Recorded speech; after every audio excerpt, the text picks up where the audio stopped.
Bonjour et bienvenue à bord de cette nouvelle capsule en forme d'interview durant les Performances Web, première édition du nom. Je suis à côté d'une des stars du SEO, je crois qu'on est obligé de le mentionner.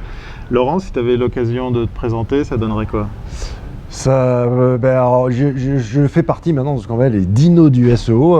Malgré moi, j'ai eu un peu un choc quand j'ai été qualifié de dino du SEO. Mais ouais, ça fait depuis 2004 que je spamme Google, pour être clair, parce qu'on peut l'édulcorer comme on veut, mais à la base, c'était ça. Aujourd'hui, ça a bien changé. On parle de visibilité au sens global, blablabla, blablabla, mais au départ, ouais, j'étais qu'un vulgaire spammer qui est avec mes propres sites et qui est ensuite devenu consultant. Et comment on passe justement de spammer à consultant qui vend ses services professionnellement? Je dis toujours, la vérité est à l'écran. C'est-à-dire que j'avais mes sites qui avaient des résultats, qui se positionnaient bien. J'avais aussi j'ai toujours eu une volonté de partage. J'ai été éduqué aux États-Unis, et aux États-Unis, on est obligé, c'est dans l'ADN de rendre un peu de ce qu'on nous a donné. Je ne serais pas là si c'était pas grâce aux autres. Et j'ai toujours partagé les forums au départ. Ensuite, j'ai même monté un site où j'expliquais. J'ai fait un des premiers guides du SEO, au guide du référencement, où en quelques dizaines de pages, on pouvait apprendre le truc. Habituellement, il y avait quoi? Il fallait lire 250 posts de forum pour plus ou moins comprendre un peu le truc. Les gens ont commencé à me demander des conseils, donc au début gratuitement, et puis petit à petit, j'ai commencé à les faire payer. Donc c'était d'un modèle de 90% revenus de mes propres sites, 10% consulting, et petit à petit, surtout 2007-2008, quand les modèles de revenus, affiliation, AdSense, tout ça, commençaient vraiment... C'est un peu comme les chercheurs d'or, quoi. Soit au début, tu es là, tu as juste à ramasser une pépite, et après, soit tu creuses plus profondément, soit tu vas à côté, quoi. Moi, je suis celui qui est allé à côté pour... Et puis maintenant, je m'éclate. D'ailleurs, c'est un honneur d'être avec un dino de la vidéo. On va pas en parler de nos grands âges. Mais justement, toi qui as cette grande expérience sur l'évolution de ce marché, de ces technologies, qu'est-ce que tu as comme point de vue, comme conclusion sur ce qui s'est passé sur les 10 ans là, qui se sont écoulés? Très simple. Tu as une équation qui est... Il y a un robot qui ne comprend pas ce qu'il est, qui est idiot, qui s'appelle Google, qui veut satisfaire un humain, un internaute, qui a un cerveau plus ou moins développé, mais qui a un cerveau quand même bien plus développé, qui a 3 milliards de neurones, comparé aux soi-disant quelques centaines ou quelques milliers de paramètres de l'algorithme, ça c'est pas comparable. Donc un robot veut satisfaire un humain. Nous, SEO, jusqu'à très récemment, on s'est contenté de savoir comment le robot fonctionnait, qu'est-ce qu'il voulait, et c'est tout. L'internaute, on s'en fichait un petit peu, pour être vraiment sans langue de bois, alors qu'aujourd'hui, on a décidé de quand même essayer le bon vieux conseil d'antan de dire on fait un site pour l'internaute. Finalement, il n'était pas con. Sauf que, pourquoi se faire chier à bosser correctement quand ça marchait en faisant le quart de la moitié de n'importe quoi? Quand je dis en rigolant spammer Google, c'est vraiment la vérité, c'était tellement facile que... mais aujourd'hui, les enjeux sont différents. C'est pas forcément Google qui a tellement évolué que ça, même s'il a évolué. Quand on regarde... On parle quand même de l'algorithme, des algorithmes qui se sont un petit peu renforcés. Un petit peu, mais les fondamentaux sont toujours les mêmes, la mécanique est toujours la même. Par contre, il y a beaucoup plus de sites, et puis l'internaute est devenu plus exigeant.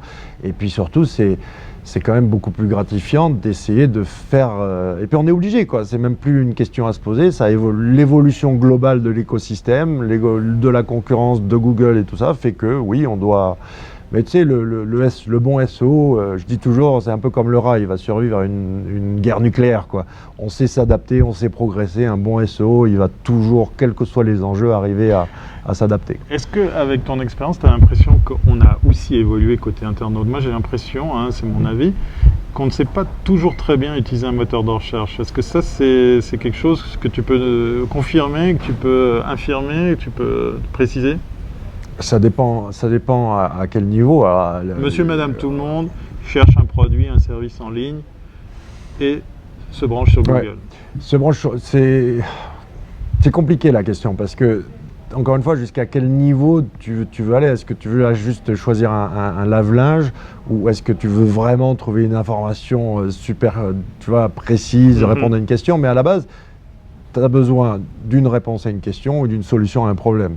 Donc selon le degré de complexité de ça, ouais, tu as besoin de savoir plus ou moins à utiliser un moteur de recherche, mais je ne pense pas que ce soit vraiment l'enjeu, c'est plus de savoir que le moteur de recherche n'est qu'une interface qui va te permettre d'atteindre autre chose. La recherche d'informations, elle va se faire, la meilleure, et là Google l'a peut-être pas vu venir, par rapport au bouche à oreille.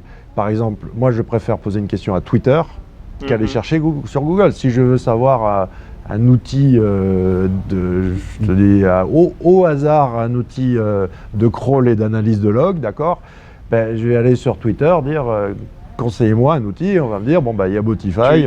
Tu appelles ta communauté. Voilà, et ça a échappé à Google parce que c'est vraiment là qu'est vraiment on ne pourra jamais remplacer la valeur de la recommandation humaine, même si les avis, les trucs, les comparateurs et tout ce que tu veux, mais c'est un peu bullshit. Ça, c'est l'interface l'humain aujourd'hui revient au centre, et même si Google veut devenir un moteur de réponse directement, c'est un peu fake tout ça. C'est du marketing. C'est du marketing. Le cœur du truc, c'est vraiment toi et moi. Est-ce que j'ai confiance en ton avis? Si je veux acheter une caméra, je ne vais pas demander à Google, je vais demander à Thierry, quoi. D'accord. Est-ce que tu as une vision sur 2 ans, 5 ans, ce que pourrait devenir le référencement dans le futur? Parce que ça a quand même vachement bougé, et puis là, on a peut-être une vision de ce qui va se passer. Moi, je dis que si les mecs, avant 3 ans, ils ne se remettent pas en question, ils peuvent arrêter le boulot. Aujourd'hui, là, tu parles du SEO. D'accord. Le SEO, aujourd'hui aux États-Unis, ils font même plus vraiment de SEO, c'est SEA, donc référencement payant, plus content marketing. Le SEO, la mécanique du SEO n'est qu'une composante du content marketing. Content marketing, c'est-à-dire, encore une fois, le secret du SEO, c'est quoi? C'est être intéressant. Soit intéressant, donc la boucle est bouclée. Et au lieu d'essayer de tricher, tu peux toujours spammer Google, tu peux toujours le manipuler. Ça c'est même s'il a évolué, même si tout ce que vous voulez, en moins de 10 jours, on peut se positionner. Après, ça reste moins longtemps positionné qu'avant, tout ce que tu veux. Ça c'est un fait. Mais on peut toujours le goinfrer de ce qu'on veut. Mais après, la vraie solution, c'est le référencement payant. Aujourd'hui, j'en connais pas un qui peut te dire je vais vendre une prestation SEO pour être premier sur le mot-clé, je sais pas, assurance quoi, ou voyage. Oui, assurance, auto, Paris, assurance ou voyage pas cher à Paris, pourquoi pas encore, jusqu'à encore 2-3 ans. Quoi. Et aux États-Unis, c'est déjà bouché. C'est plus facile de vendre une prestation de référencement payant. Là, on a les métriques, on a le ROI, on a les KPI. Et puis à côté, de faire une vraie prestation de content marketing, mais là on repart sur des bases de relations presse et public qui existaient depuis après-guerre. Est-ce à dire que par exemple, parce que tu parles des États-Unis, on a en face de nous des clients qui sont plus aguerris à l'exercice d'attendre des résultats, des chiffres, des stats, et donc des clients qui sont beaucoup plus au clair, beaucoup plus informés qu'en Europe? Est-ce qu'il y a une différence de marché? de marché, de budget, même sans aller aux États-Unis, on va en Angleterre, les budgets sont 4 fois supérieurs. Enfin, je suis jury dans un événement qui s'appelle les European Search Awards, et là aussi au UK Search Awards, et je connais bien les Anglais, et je vois ils l'ont pris au sérieux. Nous les Français, on a été un peu les enfants gâtés. C'était, ça nous est tombé dessus, c'est chouette, machin, mais on l'a pas pris aussi au sérieux qu'eux, et les Anglo-Saxons avec leur process. Alors c'est peut-être un peu moins rigolo, un petit peu moins sexy, un petit peu moins glamour, tout ce que tu veux, mais ils ont bossé, ils l'ont pris au sérieux. Et oui, les budgets sont 3-4 fois supérieurs et ils ont déjà une avance parce que là, la fête est finie, quoi. Il faut quand même commencer à bosser sérieusement. On a des clients éduqués qui savent qu'ils vont devoir passer au tiroir case. Ouais, mais je vous donne un exemple très concret où le budget d'une campagne, alors je ne vais pas citer le client, mais le budget d'une campagne SEA sur un secteur relativement lié à l'assurance auto, quoi, justement. Budget SEA l'an dernier en Angleterre, 12 millions d'euros, quoi. Enfin, 9,2 millions de livres sterling, pas de précis. C'est des budgets encore jamais vus en France, quoi. Ça va venir d'ici 3 ans, mais aujourd'hui, sur ce domaine-là, on peut encore arriver à des résultats avec des budgets qui sont 3, 4 fois, 5 fois, 10 fois inférieurs en France. Donc ça montre quand même le gap. Et ça progresse, on arrive, mais moi j'ai déjà pris de l'avance et j'essaye de bosser un petit peu mieux, d'être un petit peu plus pro qu'auparavant. Alors justement en matière d'avance, moi je suis très content de t'avoir à mes côtés pour cette interview parce que tu me fais plaisir avec quelque chose puisqu'il passe à la pratique, Laurent est aussi producteur de contenu, de propres contenus. Alors je sais qu'il y avait les sites, mais là je parle d'un autre contenu qui nous concerne tous, on est en train d'en consommer maintenant, c'est la vidéo qui est devenue, ça c'est les chiffres de Cisco, le plus gros consommateur de bande passante sur le web, bien avant les emails, bien avant le téléchargement, bien avant tout le reste.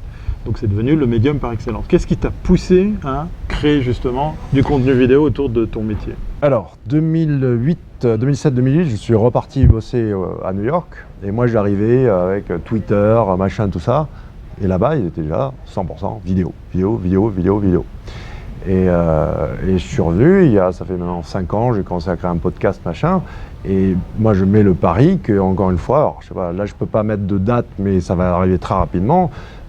80-90% des contenus vont être consommés sous forme de vidéo. Je sais pas si tu as vu la stat, mais 30 ou 40% des jeunes aux États-Unis pensent qu'il y a réponse à tout sur YouTube. Ils n'ont pas dit Wikipédia. Oui, YouTube, le deuxième moteur de recherche le plus utilisé après Google. Et puis la vidéo, elle se consomme ici dans notre poche. Et surtout, l'impact, l'émotion, elle est instantanée, quoi. Le texte, l'effet cognitif, c'est-à-dire j'aperçois le sujet, de quoi parle un texte, ensuite j'interprète et est-ce que je veux continuer ou pas.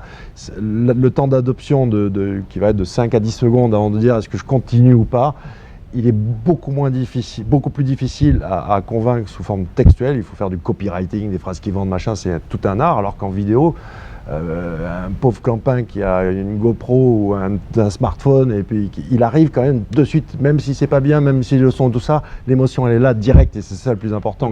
Le message. Et la vidéo, il n'y a pas plus puissant, je ne connais pas plus puissant, et c'est fabuleux. En plus, on s'amuse, c'est fun, quoi. Après, il y a la difficulté de se mettre en scène. Ça, c'est un gros pas qui est, à mon avis, le plus compliqué. C'est même l'exercice de l'interview, c'est pas forcément le. Je connais une petite agence si jamais, il n'y a pas de souci. Je te donnerai des tuyaux. Mais là, tu es dans le bon créneau. Alors, c'est difficile d'avoir été un précurseur comme toi, d'avoir été le premier machin. C'est pas forcément la meilleure solution. Hein.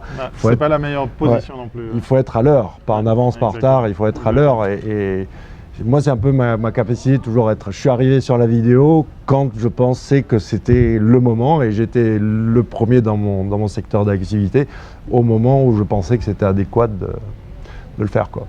En tout cas, bravo pour cette initiative. On aurait des tonnes de questions à te poser. Je sais que dans quelques minutes, tu vas monter sur scène. Alors peut-être l'avant-dernière question, vite en vitesse. Qu'est-ce que tu vas nous raconter aujourd'hui ici à Performance Web? Wow, la question, parce que c'est un sujet qui est relativement compliqué, puisque on va parler des métamots, ou en tout cas, comment plaire à Google. Encore une fois, ce que Google veut, c'est un petit gars comme moi qui n'est pas docteur S-algorithme, j'ai su décrypter, j'ai su comprendre je sais quoi et comment on lui fait la bouffer au père Google, quoi. Et c'est ce qu'on va essayer d'exprimer, mais c'est-à-dire comment construire un site, comment faire donner les signaux qu'il faut. Et ça, c'est pas super compliqué, hein. C'est un peu compliqué de l'expliquer, mais une fois qu'on l'a compris, c'est assez simple à appliquer. Mais c'est que ça, c'est de dire, par rapport à tu as une page web. Derrière cette page web, tu as un environnement qui est à l'intérieur du site, donc toutes les autres pages du site qui vont la lier. Et ensuite, un environnement à l'extérieur. Donc, quels signaux on va mettre sur la page? Quels signaux on va mettre en dehors de la page à l'intérieur du site qui vont dire une seule question, pourquoi moi? Pourquoi je mérite d'être numéro 1 par rapport à X paramètres? Et encore une fois, je vous dis, c'est un robot, il ne comprend pas ce qu'il lit. Nous, on a compris quels étaient, même si je ne peux pas décrypter l'algorithme de Google, je suis capable de dire que tel signaux, plus tel signaux, ça va dire à Google que je mérite d'être numéro 1, quoi. Donc après l'explication, il y a et surtout mon co-intervenant Christian Méline a cette faculté de crypter les choses et moi mon rôle va être de le décrypter pour l'audience. Alors on va pas faire l'exercice là tout de suite parce qu'il va falloir que tu montes sur scène. Toute dernière question, Vous pourrez retrouver d'ailleurs ton intervention sur les réseaux sociaux en vidéo. Toute dernière question, tu assistes à la première édition de Performance Web. Quel message on pourrait délivrer aux organisateurs pour la deuxième, la troisième, la xème à suivre? Un petit message d'encouragement? Mettre une salle plus grande. Puisque quand vous êtes suisse, vous arrivez à l'heure dans la salle, mais quand vous êtes français, vous arrivez forcément avec 2 minutes de retard et il n'y a plus de place. C'est pas moi qui l'ai dit. Il n'y a plus de place. Sinon, j'ai pas encore vu non, je veux dire, c'est un modèle d'organisation. Quand on vient de France et qu'on a fait, je fais plus de 50 conférences, ouais, c'est un modèle. Après, il y a peut-être aussi des fois le public là est vraiment majoritairement non SEO aware, quoi. Donc il faut peut-être préparer les intervenants à cette audience-là et vraiment que ce soit, c'est la clé, c'est de délivrer le contenu qui soit adéquat par rapport à l'audience, mais c'est très compliqué parce qu'on ne sait pas forcément. Vous êtes 14 à monter sur scène. Voilà, mais c'est ça l'enjeu de tout événement, c'est d'arriver à ce que l'émotion, à la limite peu importe ce qu'ils vont apprendre concrètement, les petits trucs ou les petites astuces, mais c'est l'émotion qui va ressortir et surtout qu'ils perçoivent le chemin qui leur reste à parcourir avec quelques clés, quelques pistes qui vont les guider pour atteindre ce chemin. Mais la qualité des interventions a été très très élevée, il y a eu des choses très très intéressantes. Maintenant, pour franchir des paliers supplémentaires, c'est la croissance, quoi. C'est comment tu doubles, comment tu as 10 fois plus de sponsors, comment tu as 3 fois plus de personnes dans la salle, etc., etc. Donc c'est un sacré enjeu. Et est-ce que tu veux grandir? Est-ce que Performance Web veut grandir ou pas? C'est aussi compliqué. C'est la question que je vous propose de débattre très prochainement avec la deuxième édition. On arrive au terme de cette interview. On pourrait parler des heures parce qu'effectivement, on est quand même dans un sujet passionnant. Et je suis bavard. Non, mais surtout avec des intervenants comme toi passionnants. Je vous invite à aller voir sur Internet. À mon avis, c'est pas très difficile de te trouver pour aller compulser tous ces contenus que tu produis régulièrement. Laurent Bourrelli sur Google, voilà. Et vous allez trouver tout ce que... Suivez ma trace. Il n'y a pas que sur mon site, il y en a partout. Un peu. On va vous dire donc à très très bientôt si c'est pas bon. Merci, au revoir.